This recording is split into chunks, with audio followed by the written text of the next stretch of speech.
Hello student, welcome to the online class. Today we are going to learn about life cycle of butterfly. Butterfly. Butterfly is a beautiful flying insect. It has two pairs of large wings covered with colorful scales. The body of a butterfly can be divided into three parts. These parts are head, thorax, and abdomen. Two pairs of wings and three pairs of legs of the butterfly are attached to the thorax. The head consists of a pair of compound eyes, a pair of antennae, and sucking type of mouth parts. Most of the butterflies live on nectar of flowers. Butterfly त सबैजनाले देख्नु भएकै छ हैन. Butterfly एउटा beautiful insect हो जसको दुईटा पेयर अफ विङ्स हुन्छ हैन, जुन कलरफुल पनि हुन्छ. अनि बटरफ्लाईको बडीलाई चाहिँ तीनटा पार्टमा डिभाइड गरिएको छ. तिनीहरुकै के हो भन्दा एउटा हेड, अर्को थ्रोक्स अथवा चेस्ट हैन, अनि एब्डोमेन.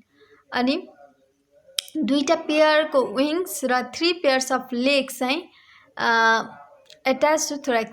दुईटा अनि तिनीहरु कहाँ एट्याच हुन्छन् भन्दा थोराक्समा अथवा चेस्टमा के हुन्छन् एट्याच भएको हुन्छन्. The head consist of pair of अनि दुईटा आँखा कन्सिस्ट हुन्छ र एन्टिना एउटा पेयर अथवा दुईटा एन्टिना पनि हुन्छ. अनि sucking type of mouth parts पनि हेडमै कन्सिस्ट छ.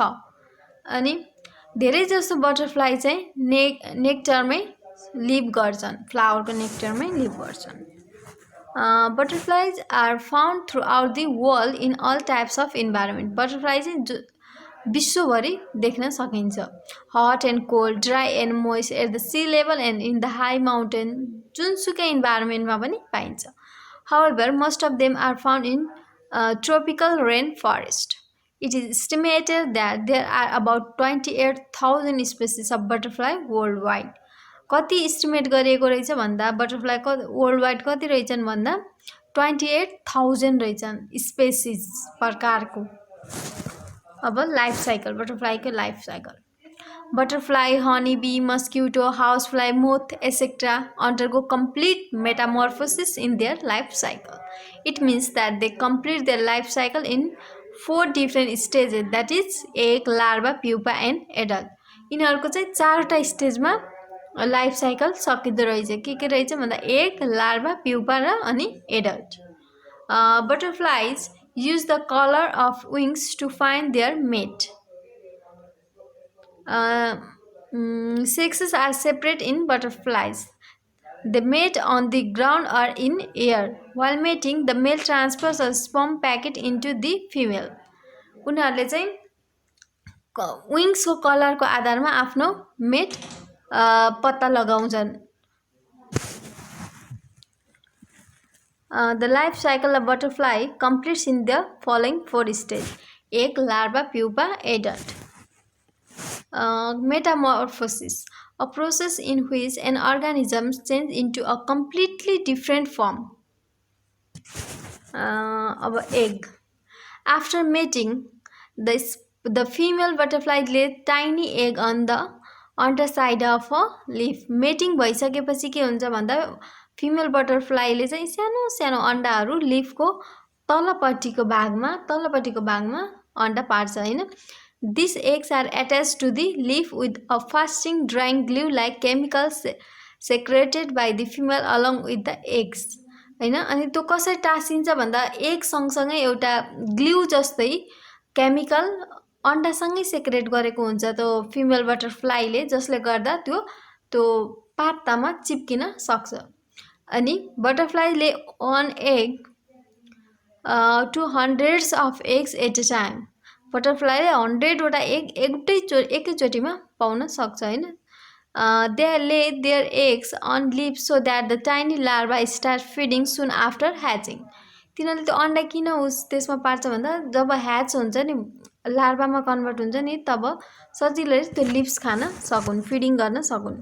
The eggs of butterfly may be spherical, oval or in any other shape. जुनसुकै शेपमा पनि हुन सक्छ, जस्तै spherical, oval अथवा अरु कुनै. The eggs may be white, yellow or green depending on the type of the butterfly. अब त्यो एग व्हाइट पनि हुनसक्यो, येल्लो पनि हुनसक्यो र ग्रिन पनि हुनसक्यो, जो बटरफ्लाईको टाइपमा निर्भर गर्छ। अब larva or caterpillar is the second stage of the life cycle of a butterfly. Larva भनेको अथवा क्याटरपिलर झुसिल किरा देखेछ नि हो, त्यही हो लार्भा हैन। त्यो सेकेन्ड स्टेज हो बटरफ्लाईको। The caterpillar hatches from a tiny egg. After hatching, most caterpillars eat their egg case as their first meal. अब ह्याच भइसकेपछि त्यो अन्डाबाट निक्लिसकेपछि तिनीहरूले सबैभन्दा पहिला त्यो अन्डा खान्छन् हैन। ह्याच भइसकेपछि त्यो आफ्नो मिलको रूपमा खान्छन्। After that they feed on the leaves of a plant on which the eggs are laid. अनि त्यो पछि के गर्छन् भन्दा त्यो लिभ्स खान्छन् जहाँ तिनीहरूको अन्डा पारिएको थियो। The body of a larva can be divided into head, thorax and abdomen. The head has powerful jaws adapted for biting and chewing food. अब हेडमा चाहिँ पावरफुल ज जसले पाता टोकेर च्यू गर्नमा मद्दत पुर्याउँछ। The body of a larva is covered with numerous hair stalks are called setae. अनि त्यो झुसिल किराको शरीरभरि के भन्छ हेयर हुन्छ नि हैन, त्यसलाई के भनिन्छ, स्टे भनिन्छ। अनि the larva is a voracious eater. It changes its skin 4 or 5 times as it grows. यसले आफ्नो स्किन 4 देखि 5 टाइम चेन्ज गर्दो रहेछ। This process is called moulting. यही प्रोसेसलाई के भनिन्छ, स्किन चेन्ज गर्ने प्रोसेसलाई के भनिदो रहेछ भन्दा मोल्टिङ भनिदो रहेछ।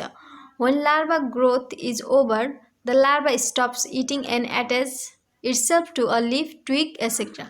अब यो लार्भा स्टेज भनेको खाएको खाइ गर्ने स्टेज हो हैन। अब यो अब लार्भा के भन्छ ग्रो गर्न स्टप भएपछि, लार्भा ग्रोथ ओभर भइसकेपछि के हुन्छ भन्दा त्यो लार्भाले केही पनि खाँदैन, स्टप गर्छ र आफूलाई एउटा लिफमा अथवा ट्विगमा एट्याच गर्छ। Then the larva loses its outer skin and becomes a pupa. र त्यसले आफ्नो बाहिरको स्किनलाई के गर्छ, लुज गर्छ र त्यो के भन्छ, प्युपा भन्छ। The larval stage last for 2 weeks to 1 month।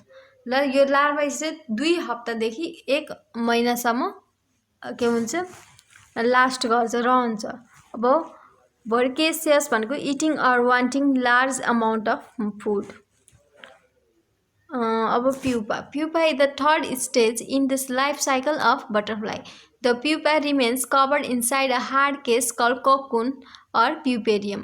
अब प्युपा भनेको थर्ड स्टेजमा पर्छ, जसमा प्युपा चाहिँ के हुन्छ, एउटा हार्ड केसको भित्रपट्टि लाई गर्छ हैन। The pupa does not eat, not does it move. न त्यसले खान्छ प्युपाले, न हिँड्छ।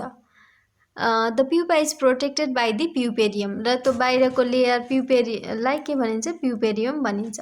This stage lasts from a few days to several month depending upon climatic condition. र यो स्टेज चाहिँ क्लाइमेट, बाहिरको क्लाइमेट अनुसार अब कतिसम्म रहने भनेर डिपेन्ड गर्छ।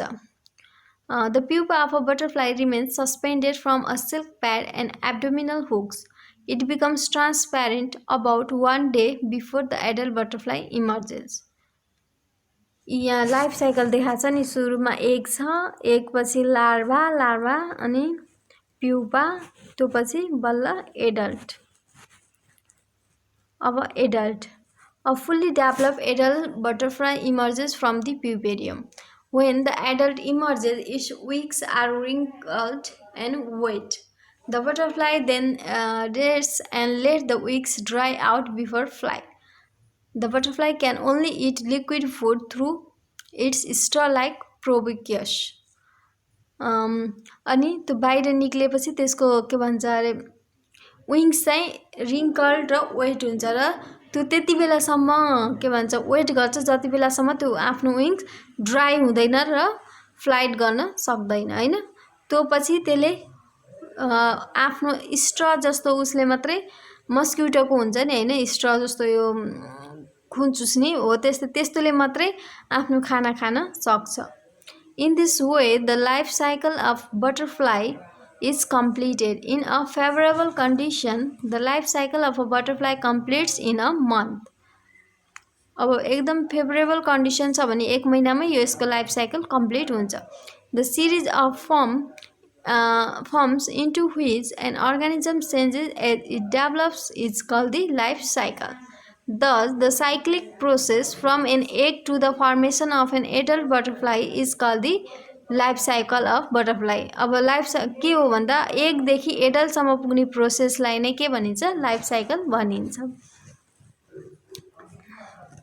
अब एक्सर्साइज चाहिँ के छ भन्दा आफूले ट्राई गर्ने हैन। एन्सर द फलोइङ क्वेसन अनि draw a neat and label figure showing the life cycle of butterfly अनि true false name the stage. अब यो फिगर हेर्दै स्टेज लेख्ने कुन स्टेज हो भनेर एन्ड राइट अनि त्यसको दुईटा फिचर्सहरू लेख्ने अनि fill in the blanks math the following रहेछ।